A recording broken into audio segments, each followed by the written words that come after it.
8 Buddhist foods with no sugar or toxins that heal polycystic ovary syndrome from within. Are you tired? Just truly, deeply tired of feeling like your own body is fighting against you?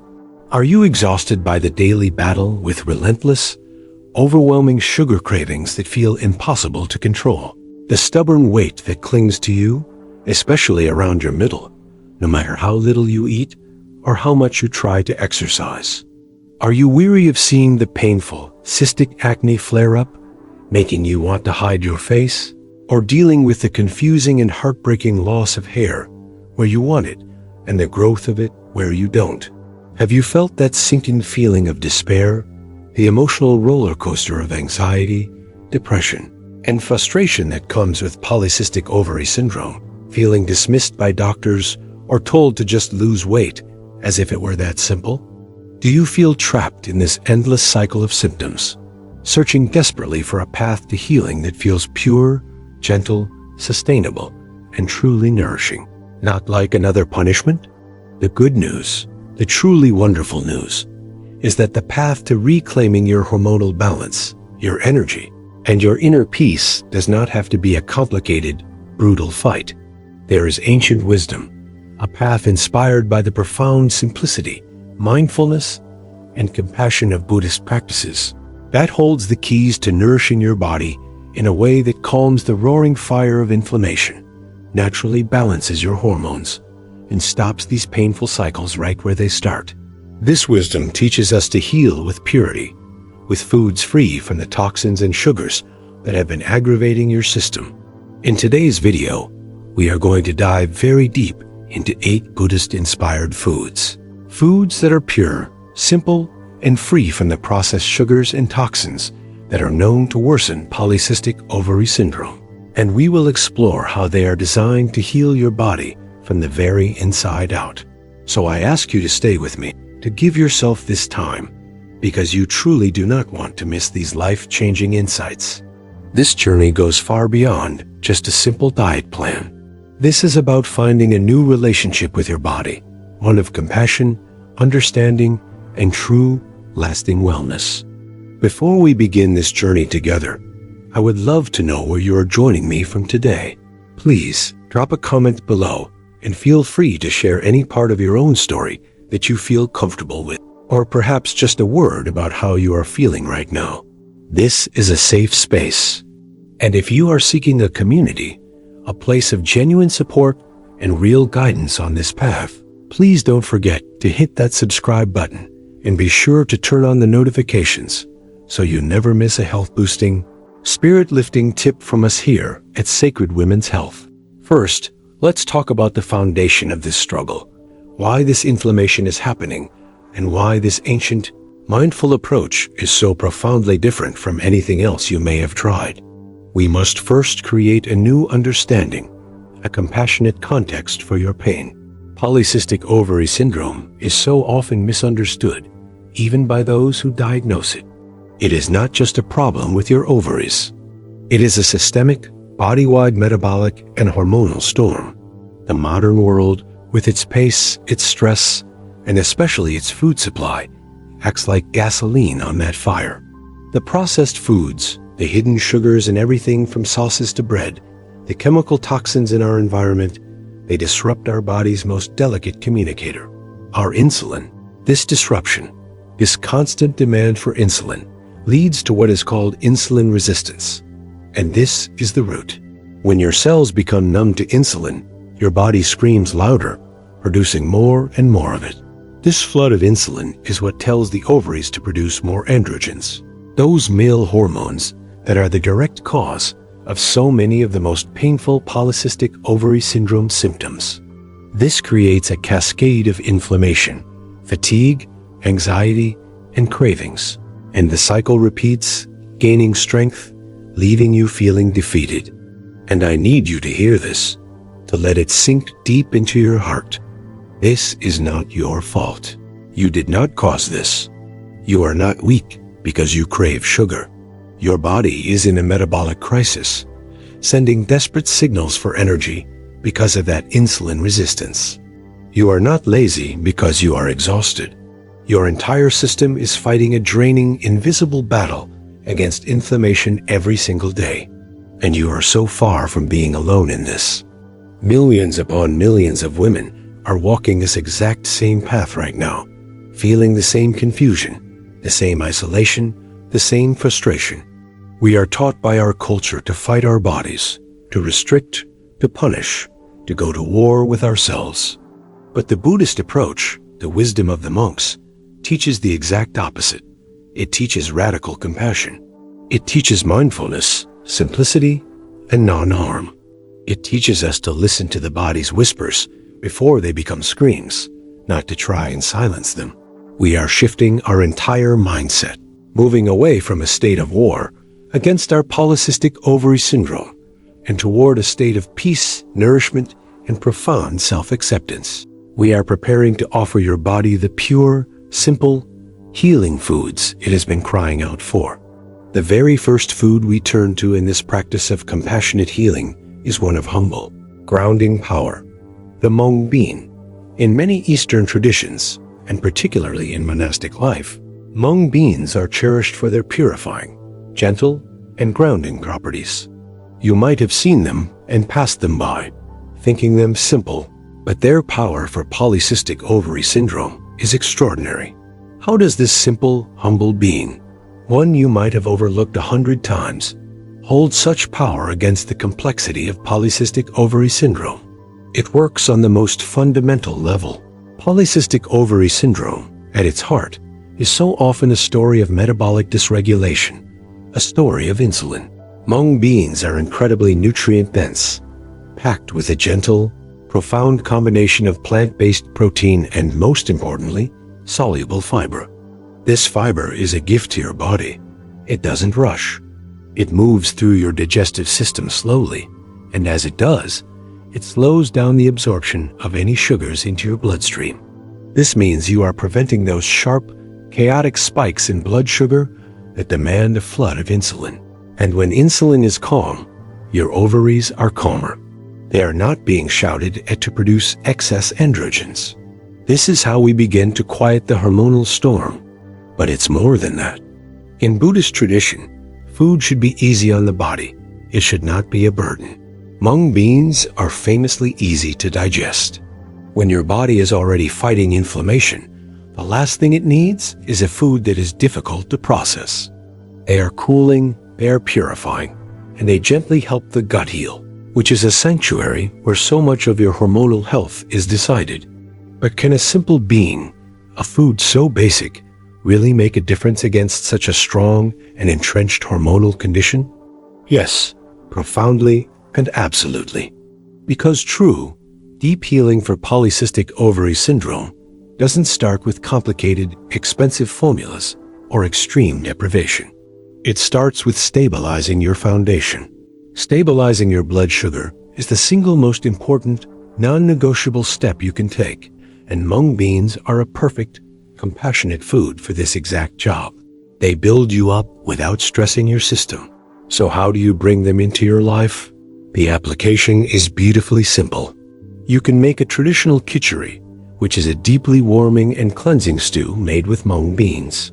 A little white rice, which is also easy to digest, or quinoa, and gentle spices like turmeric and ginger. This dish is a cornerstone of Ayurvedic and monastic cleansing practices. You can also sprout them, which transforms them into a living food, brimming with enzymes, and add them to your salads for a fresh, cooling crunch. Or you can simply make a gentle, nourishing mung bean soup, perhaps with some leafy greens. The key is consistency and simplicity, allowing this food to become a grounding anchor in your diet. But stabilizing your blood sugar, as critical as it is only the first layer of the healing process. We must also begin to actively manage the insulin resistance that has already taken hold, and the next food we will discuss is a powerful, though perhaps surprising, medicinal ally in this specific effort. Before we move to that, can I ask you something personal? How many times in your journey with polycystic ovary syndrome have you felt completely and utterly alone? How many times have you tried to explain your bone-deep fatigue, your sudden mood swings, or your physical pain? only to be met with blank stares or worse, simplistic advice like just eat less or try not to stress. How often have you sat in your car and cried after a doctor's appointment, feeling unseen, unheard, and misunderstood, as if your body is a complex puzzle that nobody, not even the experts, truly seems to grasp? I know how deeply that hurts, how isolating that pain can be, and I want to remind you right now that your struggle is valid, your pain is real, and you are not isolated in this fight. There is a whole community of women who understand exactly what you are feeling. If you have ever felt this way, if this resonates deep within you, I would be so grateful if you would leave a comment right now saying, "I understand the struggle." Please write exactly that. Your message, your simple acknowledgement, might be the very thing that gives strength and hope to another woman who is reading this. A woman who logged on today feeling hopeless, invisible, and needing, more than anything, to know that she is not the only one. Your words have power. The next food we will explore is one that truly embodies the Buddhist principle of embracing all aspects of life and experience, even the challenging ones, to find healing. We are talking about bitter gourd, which many of you may know as bitter melon. This vegetable is not revered in Eastern medicine for its sweetness, but for its profound medicinal power. Its entire purpose, in the context of polycystic ovary syndrome, is to tame the chaos of insulin. It contains several unique compounds, including one called charantin, that have been studied for their potent effects on blood sugar. These compounds act almost like insulin itself, helping to shuttle glucose from your blood into your cells, where it can be properly used for energy, rather than having it circulate, causing damage and triggering that androgen-producing response from your ovaries. For a body struggling with polycystic ovary syndrome, where insulin resistance is so often a primary root cause, this food is not just helpful, it is deeply medicinal. By improving your insulin sensitivity naturally, it directly helps to reduce those high androgen levels, which can, over time, lessen the devastating symptoms like cystic acne, unwanted hair growth, and even support the return of regular ovulation. It helps break the cycle at its source. But the immediate question, of course, is about the taste. It is intensely bitter, isn't it? Isn't it just too hard to eat? This is a beautiful question, and the answer lies in the wisdom of taste. In ancient traditions, that bitterness itself is the medicine, we have been trained by our modern toxic food culture to crave only sweet and salty, but bitterness is a flavor our bodies desperately need. Bitterness is associated with stimulating healthy digestion, producing bile, and crucially, purifying the liver. And your liver is your body's main filter, the organ responsible for detoxifying all those excess hormones that are driving your symptoms. So yes, it is bitter, but you don't need to eat it raw like an apple. The application is about integration, not endurance. You can slice it very thinly and add it to a stir-fry with other vegetables, where its bitterness is balanced. You can juice a small amount of it with cooling cucumber, celery, and a squeeze of lemon to make the flavor much more mellow and palatable. Or you can prepare it in a traditional curry, where spices like turmeric and cumin transform its flavor into something complex and grounding. The goal is not to force yourself to endure it, but to understand its profound purpose and gently, mindfully integrate it into your life. Even a small amount, just a few times a week, can send a powerful healing signal to your body. If you are finding this information valuable, if these connections are starting to make sense, and you're feeling a little spark of hope, please take just a moment to press the like button for this video. It is a small gesture that truly helps this message of healing reach other women who need to hear it. We have now addressed the foundation of blood sugar and the direct management of insulin. But now we must turn our attention to the silent, invisible fire that often underlies the entire condition, the chronic inflammation. And the next food we will discuss is perhaps the most famous and revered Eastern remedy for cooling that internal fire. We now turn to a root that is the color of a monk's robe and holds the warmth of the sun within it, turmeric.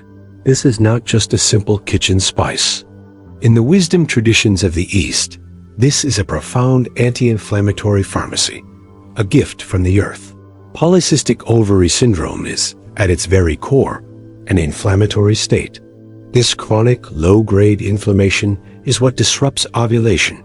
It is what worsens insulin resistance, and it is a major contributor to the debilitating fatigue, the brain fog, and the physical pain that so many women with polycystic ovary syndrome experience.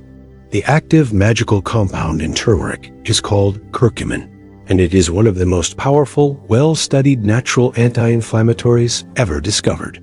It works on a deep cellular level, not by simply masking symptoms, but by actively neutralizing the inflammatory messengers, the cytokines that are coursing through your body. It literally calms the system down, telling it that the fire is out, that it is safe. Furthermore, curcumin is a powerful supporter of your liver. It boosts the liver's detoxification pathways, helping it to do its job of processing and eliminating the excess androgens and estrogens that are keeping your hormones in a state of chaos. But perhaps you are thinking, I have tried turmeric capsules. I've heard the hype, but I didn't feel much of a difference. Why is eating it any different? That is a brilliant and essential question. The truth is, curcumin on its own is notoriously difficult for the body to absorb. This is where the ancient wisdom of preparation, a wisdom that monastic and traditional cooking instinctively understood for centuries, becomes critical. The secret isn't just in the food, but in how it is prepared. To unlock its power, turmeric must be combined with black pepper. The piperine in a tiny pinch of black pepper increases the absorption of curcumin by up to 2,000%. It is the key that opens the door. And secondly, curcumin is fat-soluble, meaning it needs to be consumed with a healthy fat, like coconut oil, avocado, or ghee, for your body to be able to use it. This is precisely why a simple, traditional golden milk is so incredibly effective. It combines turmeric, that crucial pinch of black pepper, and warm, fatty coconut milk. This is not a mistake. It is ancient science. You can add this golden combination to your mung bean stews, to your vegetable curries, or even blend it into a smoothie. The key is to remember the sacred trio: turmeric, pepper, and fat. This is how you truly access its healing power. We are now cooling the fire of inflammation. But what about the other fire, the mental and emotional one? What about the anxiety, the stress, and the worry that so often come with polycystic ovary syndrome, which in turn spikes your stress hormone, cortisol, and makes every single symptom worse? The next food is not just a food. It is a ritual of pure, liquid mindfulness. The fourth element in our healing journey is not just something you consume, but something you experience: green tea, and more specifically, its powdered, concentrated form, matcha. The preparation and drinking of matcha is, in itself, a meditation. It is a core part of Zen Buddhist practice, a ritual designed to cultivate presence, calm, and focus. Why is this ancient ritual so critically important for a woman healing from polycystic ovary syndrome? First, let's look at the biochemical benefits, which are remarkable. Green tea is incredibly rich in a potent antioxidant compound called EGG, epigallocatechin gallate.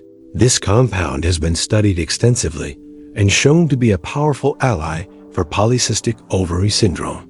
It helps to improve insulin sensitivity, meaning your cells can hear insulin's message more clearly.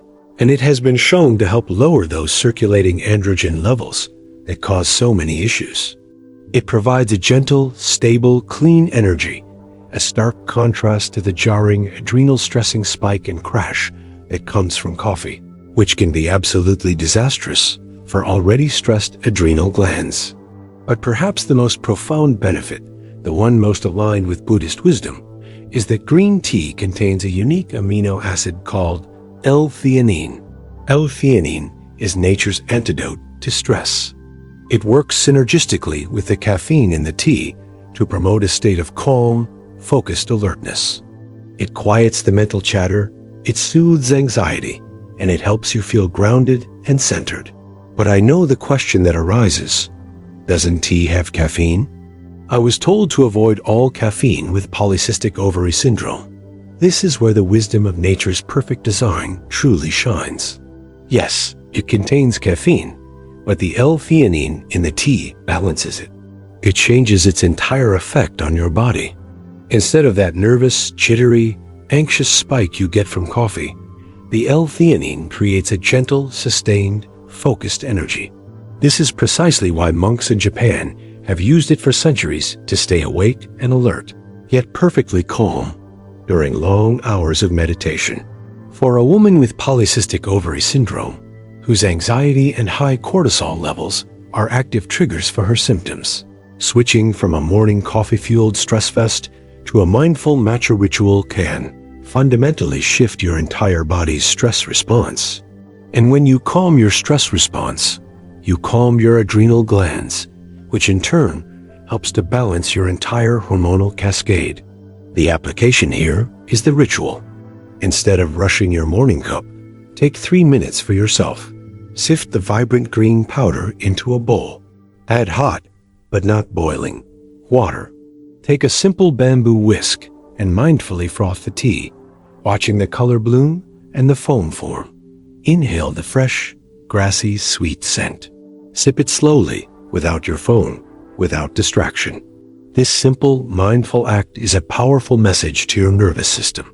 It is a declaration that you are safe, you are present, and you are starting your day from a place of peace, not panic. We have now calmed the mind and cooled the inflammation. But now we must look to the great, purifying ocean, to an ancient food that provides a spectrum of minerals desperately missing in our modern diets. Minerals that are absolutely crucial for your thyroid and ovarian health. Our fifth healing food comes from the deep, purifying, mineral-rich waters of the ocean. A food that has been a staple in the simple, nourishing diets of coastal monasteries for thousands of years. Seaweed. This is a family of foods, including common varieties like nori, the dark green sheets used for sushi, kelp, often found in granules or strips, and dulse, a reddish, leafy sea vegetable. These foods are a cornerstone of a toxin-free, nutrient-dense diet. Their primary gift to a body with polycystic ovary syndrome is minerals. Seaweed is the planet's most potent and bioavailable source of iodine, a mineral that is absolutely essential for healthy thyroid function. This connection is critically, vitally important because there is a massive and often overlooked overlap between polycystic ovary syndrome and hypothyroidism, or an underactive thyroid. Your thyroid sets your body's entire metabolic rate. When it is sluggish, it slows everything down, directly contributing to the stubborn weight gain, the debilitating fatigue, the brain fog, and the hair loss, all of which compound the existing symptoms of polycystic ovary syndrome. Many, if not most, women with polycystic ovary syndrome are deficient in this crucial mineral. But seaweed's gifts don't stop there.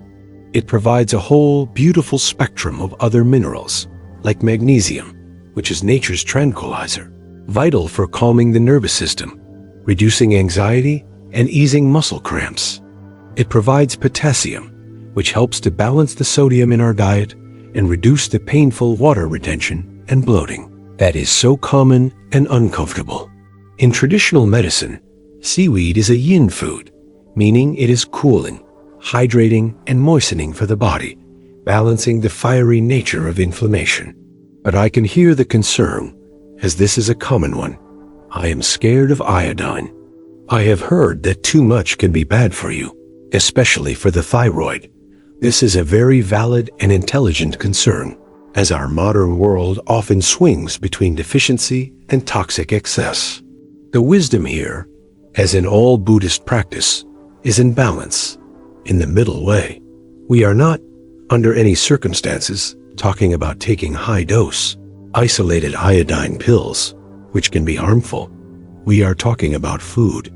The iodine found in whole seaweed is naturally balanced and buffered by all of its other cofactors. Minerals like selenium, which are necessary for the thyroid, to properly and safely use the iodine. This is the profound intelligence of whole foods, a wisdom that traditional Buddhist diets inherently trust.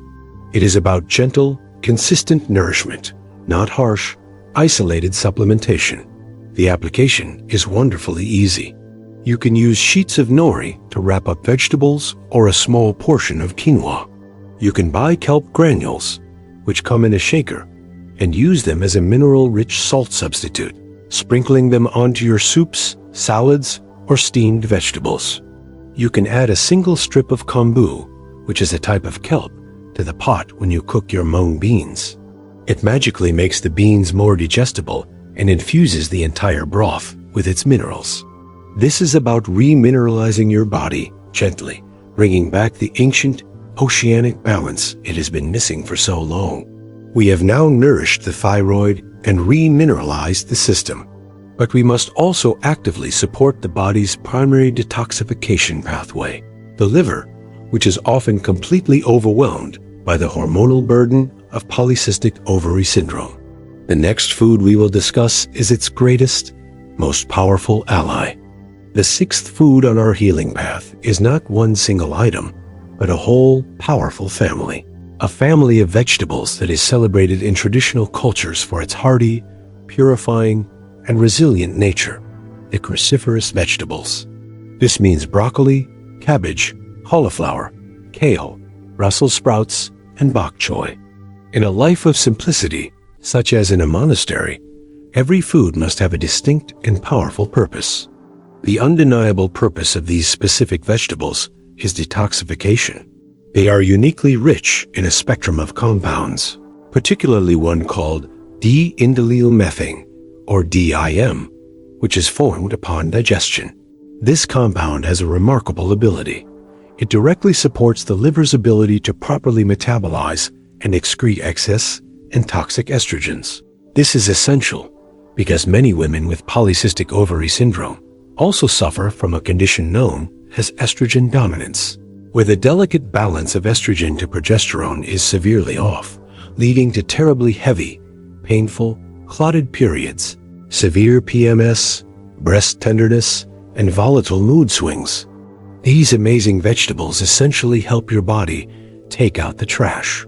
They help the liver clear this hormonal backlog, which is critical for restoring balance. They are also packed with sulfur compounds, which are necessary to fuel the body's master antioxidant, glutathione. Glutathione is your cell's primary protector, shielding you from inflammatory damage and supporting every phase of detoxification. But what if you are thinking, I tried to eat broccoli, but these foods make me so bloated and gassy. It's painful. How can they possibly be helping me? This is such an important and common experience, and it reveals something crucial. The bloating is not a flaw in the food. It is a sign of the current state of your gut. If you get painfully bloated from these vegetables, it is often a signal that your gut microbiome, the ecosystem of bacteria in your digestive tract, is imbalanced and struggling to break down their powerful fibers. The solution, therefore, is not to avoid these healing foods forever. The Buddhist way is not to force, but to adapt. The solution is to introduce them mindfully and prepare them correctly. Do not try to eat them raw, as that is the hardest and most stressful way for your body to digest them. The application is gentle. Start slowly with small amounts. And always cook them well. Steam your broccoli until it is soft and vibrant green. Make a simple, warming soup of pureed cauliflower with ginger and turmeric. Saute cabbage gently with a little coconut oil until it is soft and sweet. The heat breaks down those tough fibers, making the medicinal nutrients available to your body without causing digestive distress. As your gut begins to heal, with the help of the mung beans, the ginger, and the other foods on this list, your ability to tolerate and thrive on these detoxifying foods will increase dramatically. Are these connections starting to make sense? If this information is helping you see your body and your health in a new, more compassionate light, I warmly invite you to subscribe to the channel. We are building a community of gentle, sustainable healing here, and we would love for you to be a part of it. We have now supported the liver's detox pathways. We have balanced insulin and calmed inflammation. But what about the very foundation of our health, the immune system, which is so often dysregulated and confused in autoimmune-leaning conditions like polycystic ovary syndrome? The next food is an ancient, revered medicine for building deep, resilient inner strength. Our seventh healing food is one that is deeply revered in all Eastern cultures. A food that grows mysteriously on the trunks of trees, drawing wisdom and medicine directly from the earth. The shiitake mushroom. In the West, we tend to think of mushrooms as a simple vegetable, but in the East, they are medicine. Monks and traditional healers have used medicinal mushrooms like shiitake for millennia to build what they call shi, or vital life force. In modern scientific terms, we would call this adaptogenic and immune modulating. This is a very different concept from just boosting the immune system, which is the last thing you want in an inflammatory condition. Shiitakes contain special compounds called beta-glucans, which are complex fibers that don't just ramp up your immune system. They balance it. They act like intelligent messengers, calming an overactive immune response, which is what inflammation is, while strengthening your defenses against actual pathogens. This is the definition of modulating, and it is exactly what a body with polycystic ovary syndrome, which often involves chronic low-grade inflammation and immune confusion, needs. But their power doesn't end there. They are adaptogens, meaning they help your body adapt to and resist stress. They directly help to buffer the cortisol response from your adrenal glands, which, as we know, is a primary trigger for androgen production. And as a remarkable bonus, shiitake mushrooms, especially those that have been sun-dried, are one of the only non-animal food sources of vitamin D, a nutrient that virtually all women with polycystic ovary syndrome are severely deficient in. This deficiency is directly linked to poor insulin sensitivity and irregular ovulation. So, you may ask, are these really different from regular mushrooms? Can I just use the white button mushrooms from the store? While all mushrooms are healthy and offer fiber, the medicinal varieties like shiitake, reishi, and maitake are truly in a class of their own. Their beta-glucan structure is unique, and their history of use in traditional medicine spans thousands of years for a reason. They are considered superior foods, meaning they nourish the body on a deep, systemic, and spiritual level. You should think of them less as a simple vegetable and more as a gentle daily medicine that builds your resilience over time.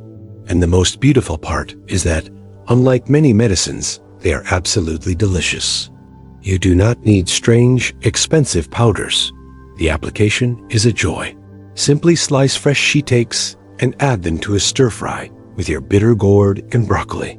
Make a deeply nourishing and savory mushroom broth by simmering dried shiitakes in water. Saute them in a little coconut oil and turmeric and add them to your mung bean khichdi. Their rich, savory, umami flavor adds a deep satisfaction to your meals, which is so psychologically important when you are mindfully moving away from the hyper-palatable, addictive, toxic foods of the modern world. We have now built the foundations of a truly healing body. We have addressed insulin, cooled inflammation, supported detoxification, remineralized the thyroid, and balanced the immune system. There is one final, crucial element, the one that ties every other food together, the spice that warms the digestive fire and ensures that all of this profound nourishment can actually be used by your body. We end our journey with the most humble, yet perhaps the most powerful and essential rhizome of all, fresh ginger. In nearly every traditional healing system on the planet, from Ayurveda to Chinese medicine to Buddhist monastic cooking, ginger is revered as the universal medicine, the catalyst that makes everything else work better. Its role is that of the great harmonizer. In these philosophies, all health, all of it, begins with ugling, or the digestive fire. If your digestion is weak, cold, or sluggish, you cannot properly absorb the nutrients from the mung beans. You cannot process the medicinal compounds from the turmeric, You cannot break down the healing fibers from the cabbage. You are not what you eat. You are what you absorb. Many women with polycystic ovary syndrome suffer from poor gut health, bloating, and what traditional medicine calls dampness or stagnation, a feeling of sluggishness, water retention, and heaviness. Ginger is a powerfully warming and stimulating food. It is pure, moving energy. It dispels that cold, stagnant energy from the core. It boosts circulation, sending blood and warmth to all your organs. It dramatically aids in the breakdown of foods, preventing gas and bloating. It reduces nausea. And it is, in itself, a profoundly potent anti-inflammatory, studied specifically for its ability to reduce the prostaglandins that are the direct cause of severe, debilitating menstrual cramps. It warms, it moves, and it causes. But is it okay to just use the powder in a jar? This is a great question. While dried ginger powder certainly has its uses and is very warming, the true life force, the full spectrum of its medicine, is in the fresh root.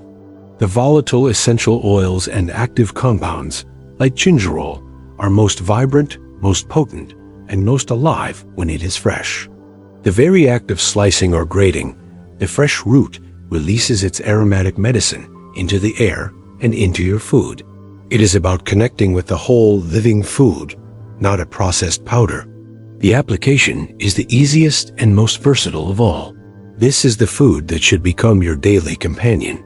Start your day, before anything else, with a simple, purifying tea of hot water, a few thin slices of fresh ginger, and perhaps a squeeze of lemon.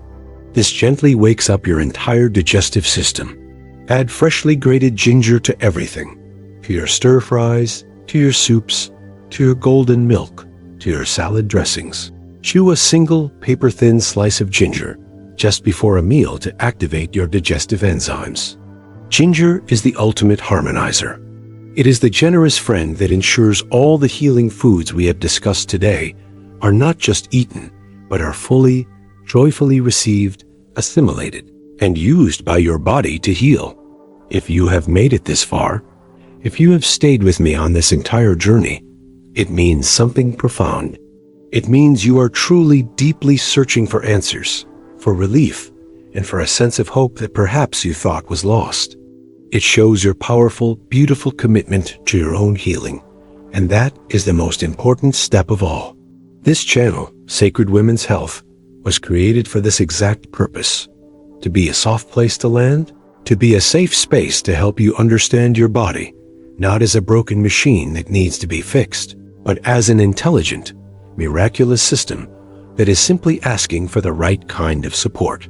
It is here to help you regain a sense of control and to find gentle, compassionate, sustainable solutions that actually work. Solutions inspired by ancient wisdom that has stood the test of time. I want to promise you that you are not alone on this path. You are not. We are building a community here, a true safe space where women just like you, women who understand the struggle, can find validation, support, and real, practical information that makes a profound difference in your life. If this is the kind of guidance, the kind of community, and the kind of compassionate support you have been looking for, I warmly invite you to subscribe now, and please, be sure to turn on the notifications. Every single video we create is another step, taken together toward a healthier, a more balanced, a more peaceful, and a happier you. Thank you so much for sharing your precious time with me today. Be well.